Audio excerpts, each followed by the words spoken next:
انتظار بھی کر رہا تھا اور موت سے پہلے اپنی اس کتاب کو ترتیب دے رہا تھا، ایک ایک کالم کے نوک پلک سنوار رہا تھا۔ اتنا جرأت مند، اتنا مطمئن۔ میرا ان کا تعلق بڑا گہرا رہا۔ 1980-81 میں وہ اسٹیورٹ روڈ پر آ گئے جہاں ہمارا آبائی مکان ہے، اور میں بچپن جوانی اب تک وہیں گزاری ہے۔ تو ان سے ملاقات ہوتی تھی، اور پھر جب وہ ملتانی محلے چلے گئے تو بھی آنا جانا رہتا تھا۔ وہ اپنے نظریات پر بالکل کمپرومائز نہیں کرتے تھے۔ جب بلوچستان میں حالات کچھ خراب ہوئے اور یہاں ان کے مینیجر وغیرہ کو بھی ٹارگٹ کیا گیا تو کچھ عرصے کے لیے راولپنڈی اور لاہور چلے گئے۔ لاہور میں بھی سردیوں میں جایا کرتا تھا اور 2-2.5 مہینے وہیں رہتا تھا چھٹیوں میں۔ تو منو بھائی، میں اور 1-2 اور حضرات وہاں پہ ریڈیو پر 2 گھنٹے کا پروگرام کرتے تھے، اور کچھ دوسرے اخبارات وغیرہ دن کی مینجمنٹ کے ساتھ بھی میرا تعلق تھا۔ تو میں نے راحت کو بھی چاہا کہ اس میں آ جائے، کیونکہ ریڈیو سے بھی اچھے زمانے میں وہ کوئی مہینے کے کوئی 20-25 ہزار روپے مل جاتے تھے، اور اسی طرح باقی معاملات میں۔ لیکن راحت ملک 2 ہفتے نہیں چل سکے کہ وہ اپنے نظریات کے اوپر کمپرومائز نہیں کرتے تھے۔ جو ریڈیو کے تقاضے ہوتے تھے اس کے مطابق وہ لچک پیدا نہیں کر سکے۔ پھر میں نے اس دور میں دیکھا، نام نہیں لوں گا، بہت بڑے کالم نگار، تجزیہ نگار، ہم دوست ہیں آپس میں۔ راحت جب جاتے تو راحت کے جانے سے پہلے یہاں سے فرمائش ان کی آ جایا کرتی تھی۔ میں جس اس زمانے میں لوگ جانتے ہیں جس بڑے اخبار سے وابستہ تھا، 20-22 سال رہا، کہ پستے لے آنا یا کاجو لے آنا، لیکن عین موقع کے اوپر وہاں جن حالات میں انہوں نے گزارا کیا، میری بہن جانتی ہیں کہ جب وہ راولپنڈی گئے تو اپنوں نے جو کچھ کیا، مجھ سے انہوں نے ذکر کیا، تقریباً 1 کروڑ روپے کا شاید اس زمانے میں انہیں نقصان ہوا، جس کو وہ واپس اس کو اپنے بزنس کو ٹھیک کرتے ہوئے انہیں ایک بڑا وقت لگا۔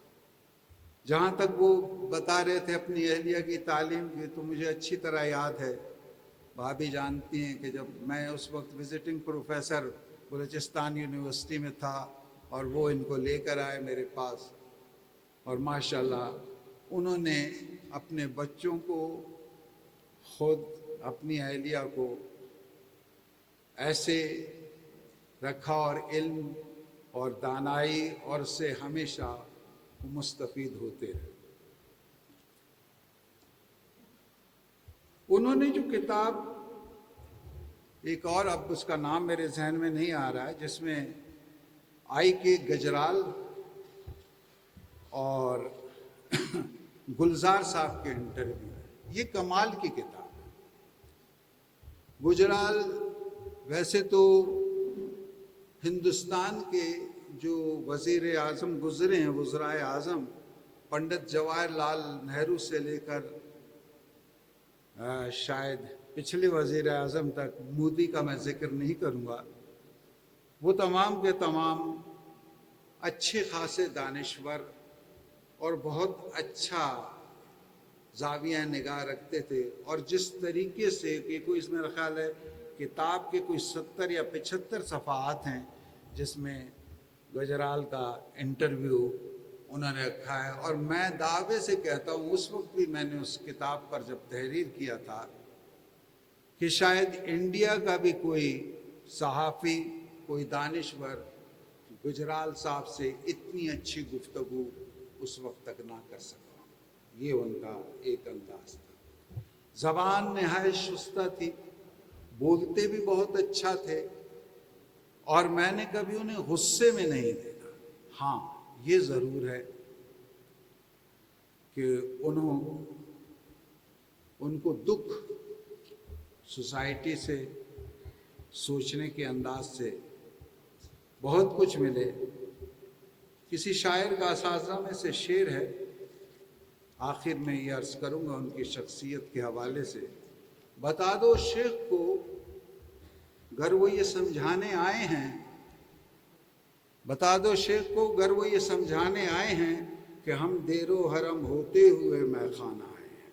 تو وہ راحت دیر و حرم ہوتے ہوئے میں خانہ آیا تھا، اور اس میں خانے سے جو سرور، جو لطف، جو دانائی، جو دانش اس نے حاصل کیا، اس کو میرے قافلے میں لٹا دے، اسے لٹا دے، ٹھکانے لگا دے اسے۔ شکریہ۔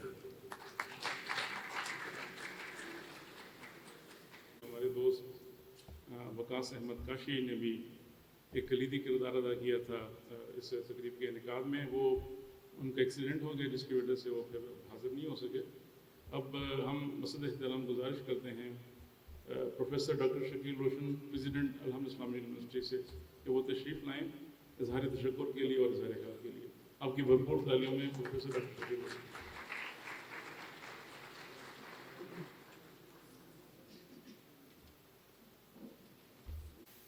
اعوذ باللہ من الشیطان الرجیم، بسم اللہ الرحمن الرحیم، الحمدللہ رب العالمین۔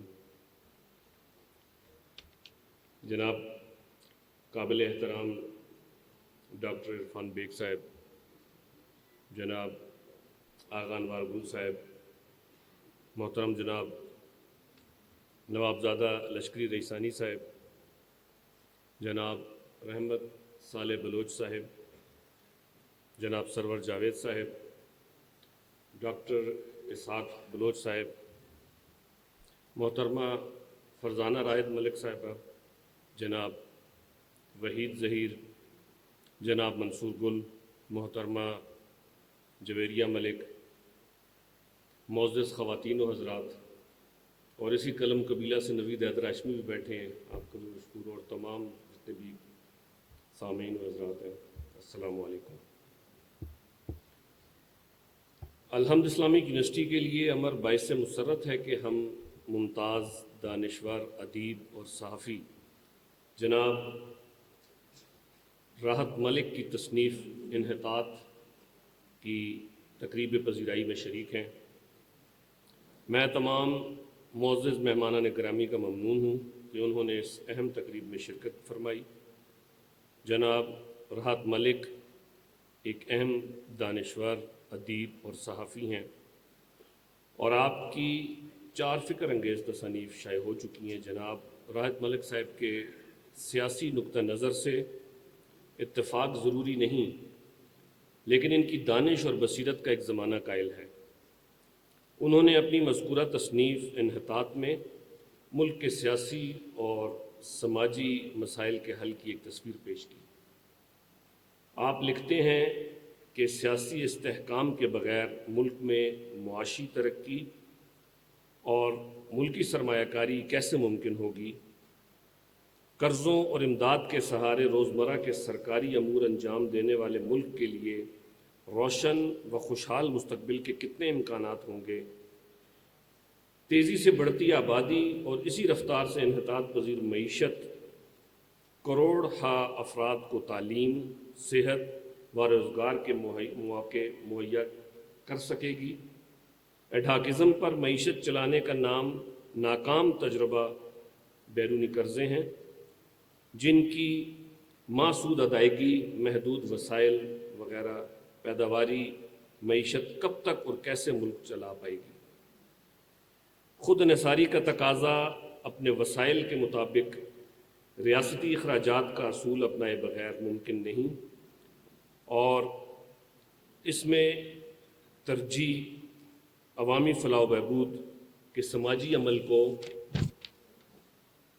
دیے بنا کوئی چارہ ممکن نہیں۔ محصولات کا بڑا حصہ قرضوں، اقساط و سود کی ادائیگی کی نظر ہو جاتا ہے۔ ملکی و علاقائی ترقی و استحکام کے بغیر پاکستان فلاحی و محفوظ ریاست کبھی نہیں بن سکے، اور یہ منزل خارجہ حکمت عملی و دفاعی پالیسی میں بنیادی تبدیلیوں کے بغیر قطعی ممکن نہیں۔ خطے کے تمام ممالک کے ساتھ پرامن پائیدار سفارتی تعلقات اور باہمی تعاون ایک ناگزیر ضرورت ہے۔ پیوستہ مفادات کا خاتمہ ناگزیر ہے۔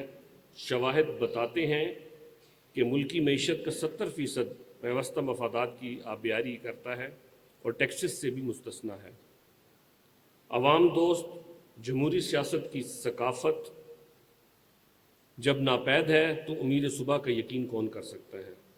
سوال یہ ہے کہ اس فرسودہ ہٹ درمی سے ملک میں مستحکم سیاسی حکومتیں کیسے قائم ہو سکتی ہیں؟ حاضرین کرام، جناب راحت ملک صاحب کی اس تصنیف انحطاط کا کینوس بہت وسیع ہے۔ آپ نے اپنی اس تصنیف میں شامل مضامین میں نہ صرف بلوچستان کے اہم مسائل کی نشاندہی کی ہے بلکہ پورے پاکستان کے سیاسی اور سماجی منظرنامے پر روشنی ڈالی۔ آپ کے نزدیک علم کی روشنی کی بدولت ہی ہم پاکستان کی تقدیر بدل سکتے ہیں۔ آپ جمہوری رویوں کو پروان چڑھانے کے متمنی ہیں، جمہوری اور سیاسی عمل میں غیر سیاسی عناصر کی شمولیت کی سختی سے مذمت کرتے ہیں۔ اہل دانش ملک و قوم اور سماج کا اثاثہ ہوتے ہیں۔ جناب راحت ملک بھی انہی اہل دانش میں سے ہیں جن کی تحریروں سے ہم کسب فیض کر سکتے ہیں۔ ہم الحمد اسلامک یونیورسٹی کی جانب سے تمام حاضرین و مہمان گرامی کے بھی ممنون ہیں، مشکور ہیں، اور خصوصاً ہمارے اس پروگرام کے منتظمین اور جو ہمارے ایڈمن کے ہیں، اور خصوصاً جناب ڈاکٹر شیر علی صاحب، جو خصوصی ڈاکٹر شیر علی صاحب ہمارے ڈین ہے فیکلٹی آف لنگوسٹک کے اسلام آباد کیمپس کے، جو اس پروگرام کے لیے تشریف لائے ایک روز کے لیے۔ اور یقیناً الحمد اسلامک یونیورسٹی کا پلیٹ فارم، جیسا کہ راحت ملک صاحب کی بھی بک میں بھی ہے اور بھی جتنے بھی ہیں جو اسکالرز ہیں وہ یہ کہتے ہیں، یقیناً ان کے ساتھ جو وقت گزارا ہے جناب نوابزادہ لشکری رسانی صاحب نے اور صالح بلوچ صاحب نے، تو زیادہ انہوں نے ان پہ روشنی ڈالی۔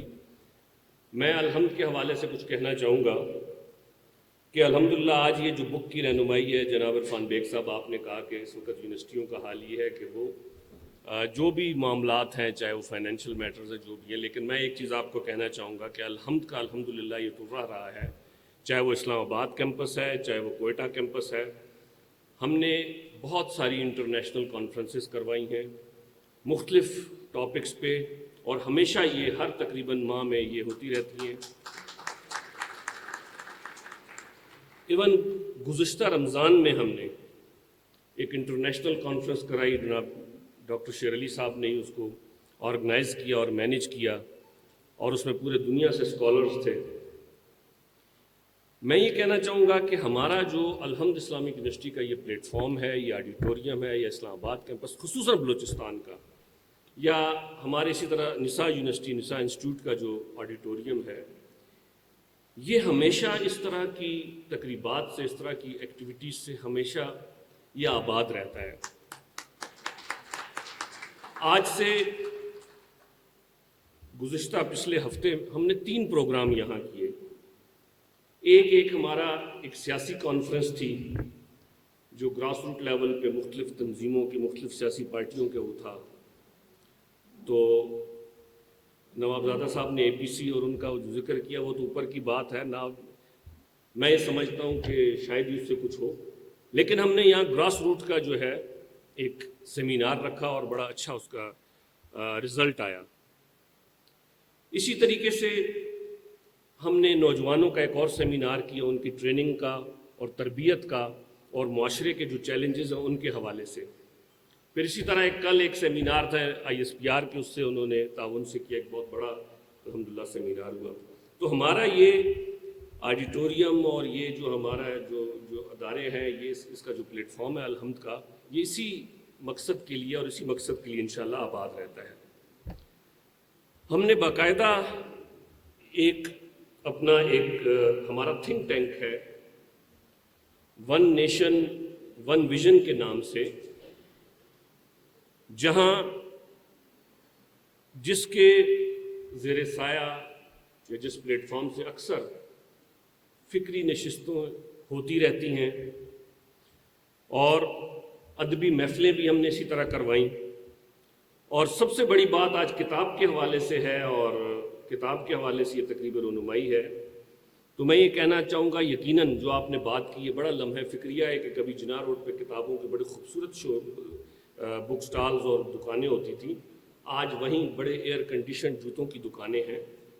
یہ ہمیں ہمارے جو ہے نا معاشرے کی ذہنیت بتاتے ہیں، لیکن ساتھ ساتھ جیسا نوابزادہ صاحب آپ نے ماشاءاللہ ایک تحریک اٹھائی ہوئی ہے اور یقیناً ہم بڑے متاثر ہیں اس سے، کتاب دوست تحریک، تو میں یہ کہنا چاہوں گا کہ ہمارے جو پلیٹ فارم ہے جیسے نساء میں ہے، نساء میں ہماری لائبریری جو ہے ماشاءاللہ بڑی اچھی، اس میں ایک کتابوں کی تعداد ہے، وہ صرف ہمارے اسٹوڈنٹس کے لیے نہیں ہے، تمام خواتین کے لیے، تمام بچیوں کے لیے ہر وقت وہ اوپن رہتی ہے اور وہاں کوئی بھی کسی بھی وقت آ کر وہاں بیٹھ سکتے ہیں، پڑھ سکتے ہیں۔ اور دوسرا ہماری یہاں الحمد اسلامک یونیورسٹی کی جو لائبریری ہے ماشاءاللہ کافی بڑی لائبریری ہے، یہاں ہم نے ایک تو اسٹوڈنٹس کے لیے ہے ہی، لیکن ہم نے 5 بجے کے بعد اس کو عام پبلک کے لیے ایز اے ممبر اوپن کیا ہوا۔ تو یہ میں یہاں اس لیے بتانا چاہتا ہوں کہ آپ کو بھی پتہ لگے اور آپ اس تحریک کو لے کے چلتے رہتے ہیں، اس لیے آپ کو بھی پتہ ہو اور یہ آگے بھی ہو کہ 5 بجے کے بعد الحمدللہ تقریباً ہر قسم کی بکس اور وہ بڑے بہترین ماحول میں ان کو یہاں بیٹھ کے پڑھنے کا اور اس کا موقع ملتا ہے۔ یہ الحمدللہ ہم نے الحمد نے اس چیز کو لی ہے۔ دوسرا میں یہ سمجھتا ہوں کہ اس وقت ہماری جو یونیورسٹیاں ہیں، یونیورسٹیوں کا مطلب یہ ہے کہ ہم ایک ڈگری کے پیچھے جاتے ہیں، ایک کاغذ کے ٹکڑے کے پیچھے جاتے ہیں۔ یہ یونیورسٹی کا مقصد یہ نہیں ہوتا کبھی بھی۔ ڈگری اور کاغذ کے ٹکڑے تو آج کل آپ کو پتا آن لائن کتنے ہو گئے ہیں، یہاں بیٹھ کے آپ آکسفورڈ کا سرٹیفکیٹ ڈگری لے سکتے ہیں، بہت کچھ لے سکتے ہیں۔ یونیورسٹیوں کے اندر آنے کا مطلب ہے، یونیورسٹیوں کے ماحول میں داخل ہونے کا مطلب ہے، اس کی فضا میں رہنے کا مطلب ہے کہ آپ کی زندگی میں تبدیلی کیا آئی، آپ نے کس چیز پہ ریسرچ کی، آپ نے کیا سیکھا، تاکہ آپ معاشرے میں جا کر اس کو امپلیمنٹ کر سکیں، اس کے عکس سے معاشرہ فائدہ مند ہو سکے اور آپ ایک شجر سایہ دار اور شجر پھلدار بن سکیں۔ اسی طرح یہ ریسرچ ایکٹیویٹیز میں یہ سمجھتا ہوں ہماری یہاں خصوصاً بلوچستان میں اس کا فقدان ہے۔ ہم ڈیولپمنٹ کہتے ہیں کہ بڑے بڑے ہال، بڑے بڑے ماربلز کے جو ہے کوریڈورز بنا دیتے ہیں، بڑی خوبصورت بلڈنگز بنا دیتے ہیں۔ میں یہ سمجھتا ہوں کہ اگر یہ نہ بھی ہوں لیکن وہاں ایک مضبوط ریسرچ ہو تو وہ ان ماربل سے، ان ہالوں سے، ان میناروں سے کہیں زیادہ ہے۔ تو ہم اس پوائنٹ پہ، اس پیٹرن پہ ہم چل رہے ہیں الحمدللہ۔ اسی طرح دوسرا جو نوجوان ہمارے جب تیار ہوتے ہیں یونیورسٹی سے، جو گریجویٹ ہیں، ان کو CSR ایکٹیویٹیز میں بڑھ چڑھ کے آگے آنا چاہیے۔ معاشرے میں اس وقت اگر ضرورت ہے، میں یہ سمجھتا ہوں معذرت کے ساتھ اس وقت معاشرے کو لیڈر کی نہیں رضاکار کی ضرورت ہے۔ اگر آپ چاہتے ہیں کہ معاشرے میں کوئی تبدیلی آئے، معاشرہ صحیح سمت میں جائے اور ہماری جو اتنی پریشانیاں اور اتنی مایوسیاں اگر وہ ختم ہو تو وہ صرف اس وقت ہوں گی کہ ہمیں یہاں رضاکار کی ضرورت ہے، اور ہمارے تمام جتنے بھی اسٹوڈنٹس ہیں کسی بھی یونیورسٹیوں سے نکلے گریجویٹ ہوں، ان کو CSR ایکٹیویٹیز میں بڑھ چڑھ کے آگے آنا چاہیے۔ اس کے لیے میں یہ سمجھتا ہوں جو بھی حکومت وقت ہے اس سے بھی میں کہوں گا کہ ان چیزوں پہ زیادہ توجہ دیں اور ان ایکٹیویٹیز کو زیادہ آگے لائیں۔ باقی یقیناً راحت ملک صاحب نے کتاب لکھی، آج وہ نہیں، اللہ تعالیٰ ان کی مغفرت کرے۔ میں ہمیشہ کہتا ہوں کہ زندگی جو ہے وہ عمر کی قید میں ہوتی ہے، یا یہ جسم جو ہے یہ عمر کی قید میں ہوتا ہے، چاہے وہ 50 سال ہو، 60 سال ہو، 100 سال ہو، آخر جانا ہوتا ہے۔ لیکن آپ کی باتیں، آپ کے نظریات، آپ کے مقاصد جو ہیں وہ ہمیشہ صدیوں رہتے ہیں، بلکہ شاید ہمیشہ زندہ رہتے ہیں۔ تو اس لیے ہمیں ایسے لوگ یقیناً تیار کرنے چاہیے، اور ایسے لوگ ہمارا اثاثہ ہیں اور اثاثہ ہونا چاہیے جو صرف اپنے لیے نہیں، اپنی زندگی تک کے لیے نہیں، بلکہ وہ ایسے نظریاتی لیول پہ کام کریں، ایسی نظریاتی سطح پہ وہ ایک تبدیل کریں معاشرے میں، ایک نئی جہت دیں جو صدیوں یاد رکھی جائے. اور میں یہ سمجھتا ہوں اس وقت ہمارے بلوچستان کو، پورے پاکستان کو، لیکن خصوصاً بلوچستان کو اس کی اشد ضرورت ہے. اس کے ساتھ ہی میں تو صرف شکریہ کلمات کے لیے آیا تھا، لیکن ایک موقع جان کے، تو کہتے ہیں استاد تو جب کھڑا ہو تو پھر لیکچر سٹارٹ ہی ہو جاتا ہے، تو موقع جان کے میں نے کہا چلے. تو آخر میں آپ تمام کا بہت ممنون ہوں، مشکور ہوں، خصوصاً آپ مہمانان گرامی کا، اور رات ملک صاحب کی فیملی کا بھی، کہ انہوں نے اتنا پیارا پروگرام دیا. ہمارے دروازے، الحمد کے دروازے کتاب دوست کے لیے، کتابوں کے لیے، کتاب کی ایکٹیویٹیز کے لیے شب و روز کھلے ہیں. اس کا کوئی وقت نہیں ہے، کوئی چھٹی نہیں ہے، کوئی کچھ نہیں ہے. بہت بہت شکریہ جزاک اللہ خیر.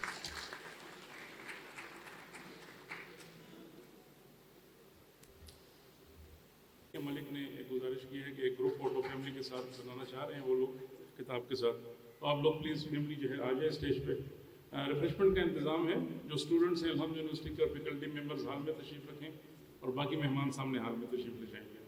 آپ کا بہت شکریہ. اللہ حافظ.